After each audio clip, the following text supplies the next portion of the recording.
Wanted to talk a little bit more about the VP debate last night.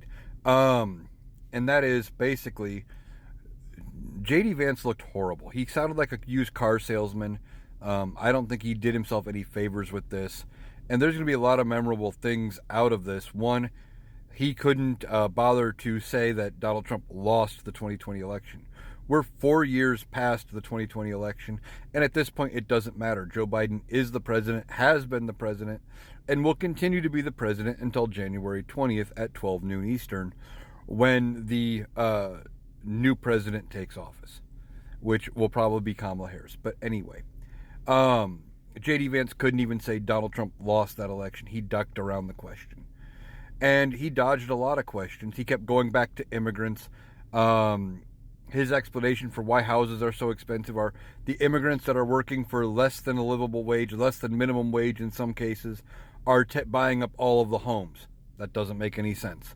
But he kept going back to immigration just like Donald Trump. Seemed like he was repeating most of Donald Trump's talking points, just in a smoother way. But I think a couple of the big things he's going to be remembered for beyond that is also the fact that he kind of freaked out when they slightly, and I mean slightly, fact-checked him.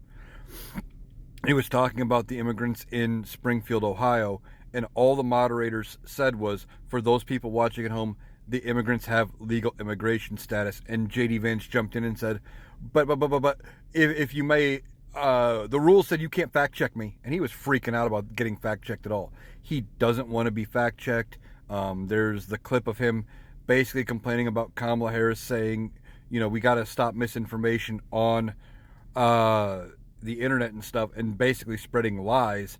And he basically said, well, that goes against the freedom of speech. I should be able to say what I want. None of that helps J.D. Vance in this election. He looked very bad from that. The only thing that made him look good was a smooth car salesman. And people are going to be talking about how bad he did, but he still did better than Donald Trump in Trump's debate with Kamala Harris. So those are just my final thoughts on that. I think J.D.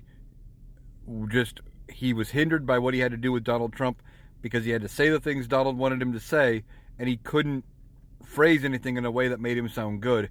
He just sounded, like I said, like a used car salesman trying to get a pitch in there. And, he expected you to know that he was getting a pitch in there. Or either that or he hoped you were too stupid to realize it. One of the two.